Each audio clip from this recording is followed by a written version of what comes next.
শিক্ষকদের কর্মবিরতির কারণে স্থগিত হয় সরকারি মাধ্যমিক স্কুলের বার্ষিক পরীক্ষা। দুশ্চিন্তায় পড়ে শিক্ষার্থী ও অভিভাবকরা। অবশেষে ছুটির দিনে স্থগিত পরীক্ষা অনুষ্ঠিত হওয়ায় উচ্ছ্বসিত শিক্ষার্থীরা।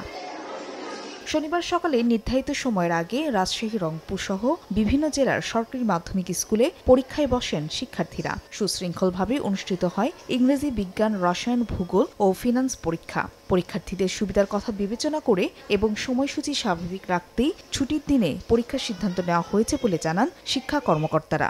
সরকারের প্রতি আহ্বান, রাষ্ট্রের প্রতি আহ্বান, আমাদের প্রতি উদাসীনতা বা আমাদের প্রতি বিবেচনা করে যেটা দেখা হচ্ছে না, দীর্ঘদিনের দাবি থেকে বঞ্চিত হচ্ছে, এই জায়গাটা অন্তত সরকার যেন গুরুত্ব দিয়ে বিবেচনা করে। 3 দিন আমরা পরীক্ষা নিতে পারিনি, পরীক্ষা স্থগিত ছিল। সেই স্থগিত পরীক্ষাটা আমরা এই ছুটির দিনে নিয়ে শেষ করছি, যাতে করে বাচ্চাদের আর কোনো ক্ষতি না হয়। শিক্ষকদের আন্দোলনের কারণে রুটিন পরিবর্তন হওয়ায় কিছুটা সমস্যা হলেও অবশেষে পরীক্ষা অনুষ্ঠিত হওয়ায় স্বস্তি প্রকাশ করেন শিক্ষার্থী ও অভিভাবকরা। বাচ্চারা খুশি, বাচ্চারা প্রাণবন্ত, সমস্ত 100% উপস্থিত আছে। এদিকে বৃহস্পতিবার রাতে কর্মবিরতি প্রত্যাহারের ঘোষণা দেন সরকারি প্রাথমিক বিদ্যালয়ের সহকারী শিক্ষকরা। রোববার থেকে চলবে বার্ষিক পরীক্ষা।